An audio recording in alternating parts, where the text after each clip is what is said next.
Today we're going to be talking about common neuropsychiatric disorders that clinicians who are assessing and managing patients with dementia must know about. The objectives for today's tape include, number one, the ability to define dementia.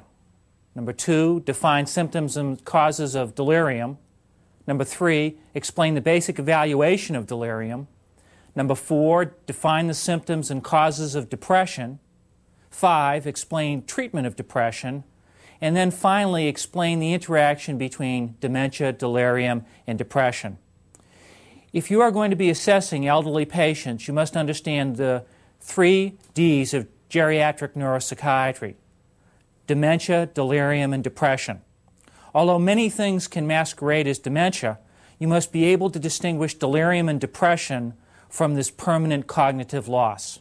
Let's begin by talking about the definition of dementia. Dementia comes from the Latin word de, out of, or mens, mind. And by definition, it is the loss of multiple intellectual functions in a patient who is otherwise awake. In contrast to dementia, delirium comes from, again, the Latin word de lyra, or out of the furrow. The patient sort of is off the track. And what it means is that you have temporary confusion, usually caused by medical or neurological diseases. It is possible to have both dementia and delirium. In fact, many demented patients experience episodes of delirium. Delirium is important to know about for anybody who is caring for elderly patients because it is common. Up to 50% of patients in psychiatric inpatient units over the age of 65 will have an episode of delirium. Up to 30% of patients in the ICU over 65 will have an episode of delirium, and 15% of all medical or general surgical admissions over 65 have delirium. So regardless of whether you're taking care of patients with psychiatric disorders or if you're just a nurse or a clinician in the ICU or a general medical unit, you stand the chance of caring for a delirious patient. This is important because, for instance, in the ICU, this is the confused elderly patient who struggles with the ventilator and will not comply when they attempt to wean him off the machine. If you're going to understand delirium, you first of all have to know the symptoms of delirium. There are 5 basic symptoms of delirium that you need to be familiar with: alterations of consciousness, alterations of cognition, psychiatric abnormalities, motor disorders, and autonomic dysfunction. If we expand those symptoms out a little bit to talk about what are some of the specifics, for instance, alterations of consciousness. Let me give you an example of a delirious patient. This is the elderly individual who you have cared for at home or in the nursing home for the last 5 or 10 years and who is relatively cognitively intact. This individual goes to the hospital to have a gallbladder procedure. And following the procedure, all of a sudden, he becomes combative and disruptive, and he seems to have troubles complying with what the nurses are asking him to do. This is a typical history for a delirious patient. And you will see all 5 of these symptoms in a patient such as this. For instance, consciousness. A delirious patient may fluctuate between being fully alert to being obtunded. So this patient, for instance, may be bright-eyed and bushy-tailed at 8 o'clock in the morning, but by noontime they seem to be a little bit confused, and by 5 o'clock they seem hard to arouse. Likewise, cognitive symptoms are common, and that's why it can sometimes be confused with dementia. And these cognitive symptoms can range from mild confusion to severe impairment. So, for instance, your patient may have spells where he is disoriented, doesn't know that he's in the hospital, may not even recognize family members. Psychiatric complications also occur in delirium, and they can range from delusions, such as the nurses are trying to hurt him, hallucinations, and oftentimes the patients will complain of things like seeing creatures in their room or seeing the television when it's not turned on, to simply anxiety. Motor symptoms include restlessness or agitation, back through lethargy, where the patient doesn't seem to be able to even get themselves up out of bed. And delirious patients can also have autonomic dysfunction. They can sometimes have episodes of hypertension, tachycardia, and tachypnea.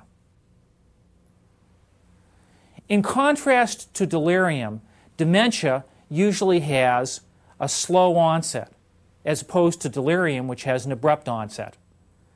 Dementia usually comes on over a period of months to years, as opposed to delirium, which can occur in days to weeks. Both the symptoms of dementia and delirium can fluctuate, but the fluctuation is different. For instance, a demented patient may seem relatively intact in the morning, but by the time the afternoon comes around, they may do as what we call sundowning and may be more confused. But that's a fairly reproducible symptom. On the other hand, the delirious patient doesn't seem to have any particular pattern. One night they're good, the next night they seem to be very confused and combative. In consciousness, with dementia patients, the level of consciousness is relatively intact. Usually they are alert, as opposed to delirium, where oftentimes it is impaired. They seem to be excessively sleepy, to being overtly obtunded. It's important to know about delirium because it can sometimes masquerade as dementia. Now, in some of our subsequent tapes, we're going to show you the neuropathology of dementia. But let me today show you what the neuropathology of delirium is. There is no neuropathology of delirium, and that's why it's so important to remember. The fact is that delirium is a biochemical disorder in the brain, and if you can just figure out what's causing it and correct the causes, then the patient will get back to being their old self. So, for instance, this elderly gentleman who goes to the hospital and becomes confused and combative and disoriented, if you can figure out what the cause of his delirium is and fix it, he can go back home to being his old self. What are some of the causes of delirium in the elderly? Well, there are 5 common causes of delirium in the elderly. Number 1, medication. Number 2, infection. Number 3, metabolic abnormalities. 4 is hypoxia, low oxygen. And number 5 is sensory abnormalities. Let's go through each of these causes because they're important and you'll see each one of them in your geriatric practice. Drugs are a common cause of delirium in the elderly, especially drugs with powerful anticholinergic side effects, such as Elavil. Other drugs, such as benzodiazepines, like the long half-life drug Valium, can build up in patients' bloodstreams and over a period of time cause the patient to become intoxicated and delirious. Pain medications can sometimes make elderly patients delirious, especially the drug Demerol. Other less common drugs, such as antispasmodics, such as Lamodal, or antiarrhythmics, can also cause delirium. In fact, there is a wide range of drugs that are commonly prescribed in the elderly that can induce confusion that will mimic dementia. But don't forget the fact that over-the-counter medications can also cause patients to become delirious, especially if they fall into the high-risk groups. Who are the high-risk groups for developing delirium? Well, anybody who has a brain injury, especially those with dementia, are at higher risk for developing side effects from medications. So, for instance, when your elderly Alzheimer patient begins to take over-the-counter sleeping pills, antihistamines, or cold preparations, they can become sometimes delirious. They may become more confused. They may even begin to hallucinate. When the medications are stopped, those symptoms will reverse themselves. Medications are particularly important to keep in mind in the elderly because so many older people use psychotropic medications. As we see in this graph, psychotropic prescriptions are common in the elderly. About 20% of older people use psychoactive medications. And if you look at the far right, you see that 1/4 to almost 1/2 overuse these medications. So elderly people not only commonly use psychoactive medications, but they commonly overuse medications, which sets them up for confusion as a complication from the drug.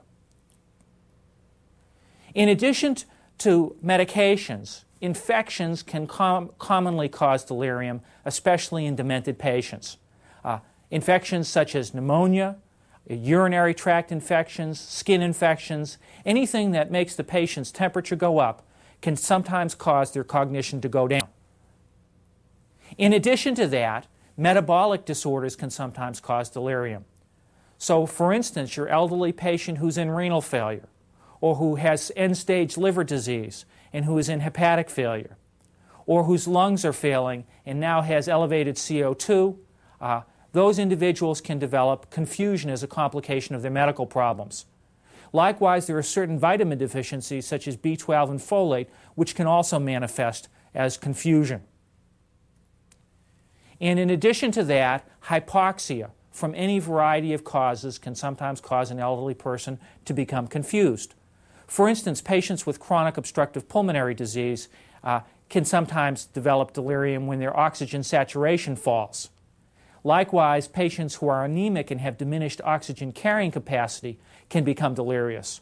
Or those patients with end-stage cardiac disease, congestive cardiomyopathy, can sometimes underperfuse their head, their brain that is, and as a result of that may become confused as a result of the cerebral hypoxia. And finally, sensory deprivation can also lead to delirium. Patients who have significant visual and auditory impairment, who are blind or deaf, are at a greater risk for becoming confused. Patients who have severe, unremitting pain, especially those with dementia, can become confused or more confused as a result of the pain. And one of the things that's oftentimes missed is patients who have urinary retention or constipation, especially with impaction, can become can become delirious as a result of the rectal impaction. It's important to remember that oftentimes when patients become confused, it is a result of multiple processes. A patient may, for instance, be dehydrated and hypoxic, but also be receiving drugs that cause him to be confused. Let's go back to the patient that we talked about at the beginning. This elderly gentleman came in to have his gallbladder taken out and was given 30 milligrams of Dalmane at bedtime to help him sleep. Unfortunately, that drug has a half-life of 30 hours, and after 5 days of the drug building up in his bloodstream, he became quite confused. That led him to not eat and drink so much, so now he became dehydrated. As a result of his dehydration, he became impacted. And in addition to that, he was complaining of pain and got Demerol. So instead of just having one reason for his confusion, he had a multifactorial delirium. If you do just a few basic things with him, such as rehydrate him, disimpact him, give him adequate nutrition, stop the Demerol, and clear out the Dalmane, as well as treat any potential infection that he might have gotten, because since he had a surgery, he also had a Foley catheter, and the catheterization may have caused him to develop a urinary tract infection. If you clear up all of these things in your patient, that patient will return to their old state. It's important to remember also that delirious patients also develop other causes of delirium. So it's not uncommon at all for a delirious patient in the hospital to develop urinary tract infections or pneumonia as a result of the complication of the delirium. You have to keep all these things in mind when you're assessing and managing delirium in elderly people. So what is the management of delirium? Well, first of all, it's diagnosis. The biggest, most important step that is oftentimes missed by clinicians is diagnosis of delirium. It's commonly missed by both internists and surgeons. So what you have to do is, first of all, get a careful history. We know, for instance, that the clinical history of this man suddenly becoming confused is not consistent with dementia, but rather with delirium. You have to go in and review all of their medications and see if they've recently been placed on a drug that may cause confusion. And you'll be surprised at how many drugs cause confusion in the elderly. And then you have to do a careful physical, neurological, and mental status examination, as well as the appropriate laboratory studies to exclude causes of the confusion. What are some of the basic laboratory studies that ought to be done in the delirious patient? Well, you should do a urinalysis, looking for urinary tract infections, a blood count, looking for elevated white blood cells or anemia, blood sugar to make sure that the patient isn't hypoglycemic, basic metabolic studies such as renal and electrolytes to make sure that he doesn't have metabolic confusion, an electrocardiogram to make sure that the patient isn't having some sort of arrhythmia that's leading to it, and a chest x-ray to make sure that the patient hasn't developed a pneumonia. Other tests are listed on the right side of your screen, can be done, but not as important as those essential tests which must be done on every confused patient that you see on the left side of your screen. Nurses play a major role in assessing delirious patients. In fact, nurses are often the ones who first recognize the fact that the patient is confused. No nurse should call a physician with a confused patient without first doing a few basic steps, like first of all a complete set of vital signs to determine whether or not the patient has hypotension or is febrile. Look at their I&O to determine whether or not the patient has become dehydrated and has stopped drinking over the last couple days. Look at the medications that the patient is receiving. Oftentimes patients have 2 or 3 doctors when they're in the hospital, and one physician may not know what the other physician is prescribing. Review of flow sheets. Look back over the last 3 to 4 days and see what the patient's behavior, sleep patterns have been, as well as their PO intake. And then review the laboratories to see if there's any new abnormal values, especially therapeutic drug monitoring. And then do a 1-week review of the nursing notes to see what is the pattern of behavior here. Does the patient get confused every night at 5 o'clock? If that's the case, then that's more like sundowning in dementia than it is like delirium. On the other hand, if the nursing notes indicate that there is this sort of random pattern of confusion, that suggests more strongly delirium. Step 2, what is the treatment? Well, first of all, after you've identified the cause, treat the infection or the medical problem. Stop the medication, in this instance Dalmane and Demerol, that may be causing it. Maximize sensory function by doing things like keeping the lights on at the room at night so that the patient won't misinterpret sensory perceptions. Make sure that the patient is adequately hydrated. If they're not taking PO, go ahead and put an IV in. If they're impacted, disimpact them. And if necessary and the patient seems to be confused or combative, low doses of neuroleptic, like 1 or 2 milligrams of Haldol, at bedtime or in periods of increased agitation, are sometimes helpful to calm down the patient. But the most important step in the management of delirium is prevention. First of all, you should identify patients who are at risk for delirium, especially patients with pre-existing brain injury, patients with dementia, or patients who are very young. Children are also predisposed to delirium. Avoid medications that you know are going to cause the patient to be confused. And if they're an outpatient, make sure that they know that over-the-counter preparations can cause confusion. That means that you have to educate the family caregiver if the patient has dementia, because the demented patient is not going to remember those sorts of instructions. And finally, maintain adequate hydration and bowel function. Just keeping good PO intake and making sure the patient does not become impacted avoids a lot of medical and psychiatric complications. These are some of the simple things that you can do in your demented patients to prevent them from becoming confused. So let me recap what the symptoms of delirium are again. First of all, it's abrupt onset. Fluctuating symptoms, so the patient may seem good in the morning but confused in the afternoon and combative in the evening. Short duration. It comes on over a period of days or weeks rather than months or years. And patient-to-patient variability. No 2 delirious patients look the same. Each one is different. Each one will have a different constellation of symptoms.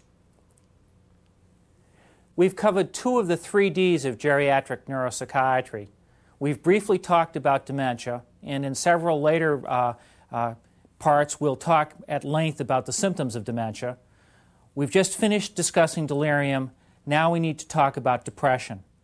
Depression is seen in almost every medical subspecialty that cares for elderly patients. It can be confused with dementia, and it can be disabling. That's why all clinicians who treat older people need to understand depression in the elderly.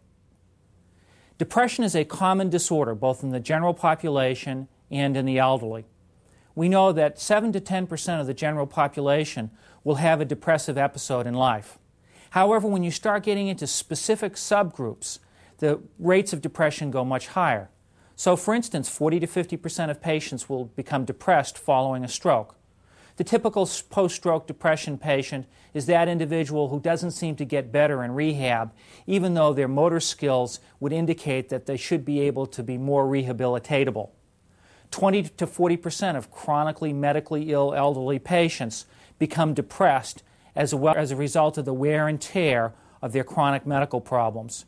And 25 to 40% of demented patients also develop depression as a result of injury to brainstem nuclei. That's very important because depressed, demented patients develop more behavioral problems and more impairment of ADLs, as well as a lowering of their cognitive function that can be improved with appropriate medication. The take-home message is that depression is common in the general population and even more common in elderly patients. Clinicians must develop a method of looking for the symptoms of depression, and the acronym that we like to use is SIG-ECAPS. Sleep, interest, guilt, energy, concentration, appetite, psychomotor vitality, and suicide. These are some of the typical symptoms that you will see in an elderly patient who is suffering from depression. Appetite, for instance. Elderly patients oftentimes will have significant weight loss with depression or may quit eating altogether. Clinicians may fear that it's actually a medical problem when in fact it's actually depression. Concentration. Elderly patients will oftentimes tell you that they can't do things that they used to do, like crossword puzzles or read a book. That might be confused for the symptoms of dementia when in fact it is a side effect of the depression. Energy. Elderly patients maintain their vitality throughout their 70s and their 80s. If an elderly patient who used to like to walk and go to church now lacks the energy to do that, that's a sign potentially of depression. Guilt. It's not normal to give up when you get older. It's not normal to feel like you're a burden to your family. When an elderly patient comes to your office and tells you that they feel guilty, that they're a burden to their family, you should worry that perhaps they might have depression. Likewise, interest in life and other things. Elderly patients retain their vitality throughout life. When they lose interest in those things, whether it be gardening or going to the fast food mart to get a morning cup of coffee, that should indicate to you that there's been a change. Elderly patients often present to their clinician with a complaint of sleep abnormalities. And in fact, there are specific sleep disturbances that can be seen in depression. Oftentimes what the elderly depressed patient will tell you is that they have prolongation of their sleep latency. They tell you that they simply can't fall asleep, that they just lie there for long periods of time with their eyes wide open. Oftentimes they'll tell you that they fall asleep and then at 2 or 3 o'clock in the morning they wake up and they can't get back to sleep. And likewise, oftentimes they'll tell you that when they wake up in the morning that they're not truly rested. There are many disorders that can cause disruption of sleep in the elderly, but depression is one of the more common causes and should cause the clinician to wonder whether or not the patient might actually be depressed. Some elderly patients, when they develop depression, they also develop psychosis. They may develop hallucinations or delusions. Oftentimes the hallucinations are poorly formed. They won't necessarily be voices, but just peculiar sounds or figures in the room. Some depressed, psychotic elderly patients have very bizarre delusions. They'll tell you that their internal organs are not working right, that they have no clothing or money. These are called negativistic delusions. Psychotic depression is fairly common, and it is seen in up to 40% of inpatient elderly patients hospitalized with depression. Some elderly patients with depression can develop what is called pseudo-dementia. That is a dementia-like syndrome in which the patients begin to have trouble with memory. Oftentimes they will tell you that they can't remember what the day is. They can't remember things that they should know. But unlike the demented patient who oftentimes tries to cover up and make a story to explain why they can't remember, the depressed patient will oftentimes simply say to you, "I don't know. I couldn't possibly answer that question." That's called pseudo-dementia. Any patient who's being evaluated for dementia has to be assessed to exclude the possibility that they have depression, which is masquerading as dementia. because depression is infinitely treatable. The diagnosis of depression can be accomplished using a variety of rating scales, such as the Beck Depression Inventory, the Geriatric Depression Rating Scale, or the Hamilton Rating Scale. But most importantly, the clinician must have a high index of suspicion in the elderly patient who comes in complaining of inability to sleep and loss of weight and loss of energy and lack of interest. These diagnostic instruments are helpful, but a good diagnostic assessment is most important. Two important additional symptoms of depression in the elderly are somatization and suicide. Somatization is multiple somatic complaints that are produced by depression. This is that elderly patient who has severe joint pain, has been seen by 3 rheumatologists, and they can't seem to understand why she has so much pain. Or the elderly gentleman who has severe abdominal distress and has had 3 GI workups and there's no pathology to be identified. These patients may actually be presenting with depression. The other symptom that clinicians must always keep in mind is suicide. Suicide is one of the 10 leading causes of death in the elderly. Older people tend to make very serious attempts, and any time an older person begins to talk of taking their life, the clinician should become worried that they are at risk for suicide. Most elderly patients who commit suicide have sought some type of medical care within the 60 days prior to their suicide attempt. These are some of the symptoms that you see in depression. Now, let's talk a little bit about the causes of depression in the elderly. There are 4 generally recognized reasons why people become depressed. Many neurological problems, things like stroke, multiple sclerosis, can produce depression in elderly patients. We know that depression is partially a genetically mediated disorder, and therefore, if you have a strong family history for depression, you are at somewhat higher risk for developing the disease yourself. Depression is, after all, a biological brain disorder. We know that some medications cause depression, and certainly life stress can cause depression, just like life stress can cause a wide variety of other physical problems, to include angina and peptic ulcer disease. What are some of the common medications that can alter your mood or produce depression? Well, steroids in the elderly are very mood destabilizing. Many antihypertensives, such as Aldomet, beta blockers, can produce depression, clinical depression that is, in the elderly. Other drugs that produce depressive-like symptoms include benzodiazepines, drugs like Valium, as well as neuroleptics, which will make a patient appear apathetic. So consequently, medications can oftentimes produce depressive symptoms. There are some things that look like depression and must be distinguished from it. So for instance, bereavement. Older people experience a lot of losses in their life. You can distinguish bereavement from depression in that, for instance, bereavement has a series of stages that can be clearly identified following the loss. There generally is no suicidality in a normally bereaved patient. They generally do not become psychotic, and they don't become guilty. They don't lose their self-esteem. As well as the fact that bereavement usually is self-limiting and will complete its course and will remit after about a year. Patients who have experienced a major loss begin to talk about hurting themselves, have bizarre or unusual ideas, or start to say that they feel guilty or are the cause of the person's death. Those individuals should be carefully evaluated for depression. The differential diagnosis of depression in the elderly is extensive and cannot be reviewed here. However, a few common ones are organic mood syndromes, things like post-stroke depression, Alzheimer's disease, and vascular dementia are common causes of depression. The patient may have a long-standing history of bipolar disorder. Dysthymic disorder is a minor type of depression which grumbles on over a period of months or years. Many personality disorders can look just like depression, and patients who are chronic substance abusers, especially alcohol abusers, both suffer from depression and can describe depressive symptoms for you. The diagnosis of depression is follows the DSM criteria, which I've just outlined for you, as well as involves a basic laboratory assessment to exclude medical causes. Things like blood counts, B12, folate, thyroid levels are very important because thyroid disorder is fairly common in the elderly.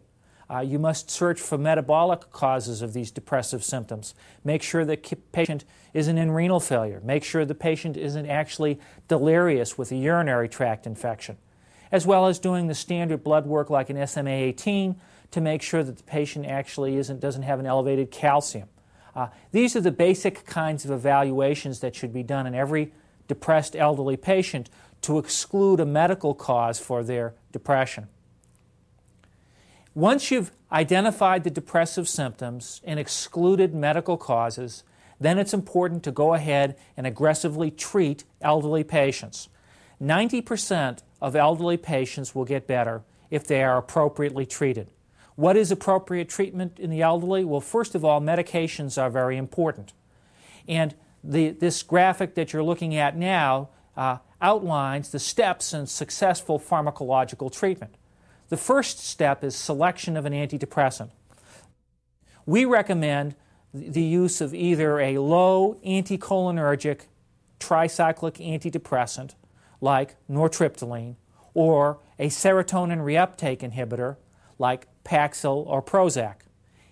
All of these agents are highly effective in the elderly. The advantage of nortriptyline is that it has a therapeutic blood level that can be titrated, so that, for instance, if the patient is in the 50 to 100 range for their blood level, you know they should get better in 2 to 6 weeks. The next step, of course, after you've completed their pretreatment evaluation and have initiated their treatment, is to titrate them into their final dose range. Oftentimes, elderly patients don't get better because they're not treated with adequate amounts of medication and for long enough periods of time.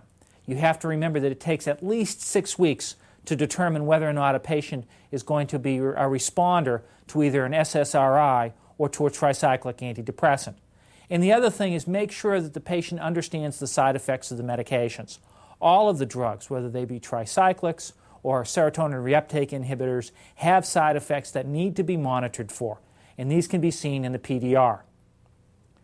In addition to that, for patients who have the ability and the financial resources, psychosocial treatments such as individual, group, or family psychotherapy are helpful as an adjunct to medications. Oftentimes, elderly patients don't have the money or the transportation, but the studies are clear that a combination of psychotherapy, which is talking about these experiences, as well as pharmacotherapy, that is, using the appropriate medications, have the highest success rates in the treatment of the elderly. Elderly patients have the flexibility and intellectual capacity to benefit from psychotherapy. If the patient does not respond to 1 or 2 medications, the clinician should not give up. If they are a primary care doctor, then the primary care doctor should consider referring the patient to a psychiatrist or a geriatric psychiatrist. For the psychiatrist who has treated an elderly patient with 2 or 3 or 4 different medications and the patient is still depressed, electroconvulsive therapy becomes an option. ECT, or electroconvulsive therapy, is the single most effective form of therapy for patients with depression. In fact, ECT is safer than medications in some patients over the age of 65. Indications for ECT include psychosis, suicidality, or intolerance of side effects to medications, or failed treatments. Some non-compliant patients also require ECT. Most patients who receive ECT get better. The long-term side effects of electroconvulsive therapy are no worse in the elderly than the long-term side effects of chronic persistent depression. It is safe and effective. In addition to tricyclics and SSRIs, other medications can be used for the treatment of depression, to include drugs like the monoamine oxidase inhibitors, lithium, thyroxine, and certain types of antipsychotics. These tend to be specialty drugs which are better prescribed by experienced clinicians or geriatric psychiatrists, but they are effective and are part of the armamentarium in the treatment of depression in the elderly. It's important to remember that the long-term outcome of treatment with antidepressants is quite good. 2/3 of patients with tricyclic antidepressants improve. The reasons that patients don't get better include non-compliance, subtherapeutic doses, and misdiagnosis. In other words, the patient really didn't have depression, he had thyroid disorder or was on Aldomet. So it's important to remember that 90% of depressed patients will improve with persistent therapy. And not only that, recurrent episodes of depression are preventable with sustained pharmacotherapy. So consequently, once a patient has gotten better, you can leave them on the medications for 1 or 2 years, if necessary, to prevent them from having a relapse. So in conclusion, we've touched on the 3 Ds of mental illness in the elderly: dementia, delirium, and depression. In subsequent parts, we're going to be talking extensively about the cognitive and psychiatric symptoms seen in dementia.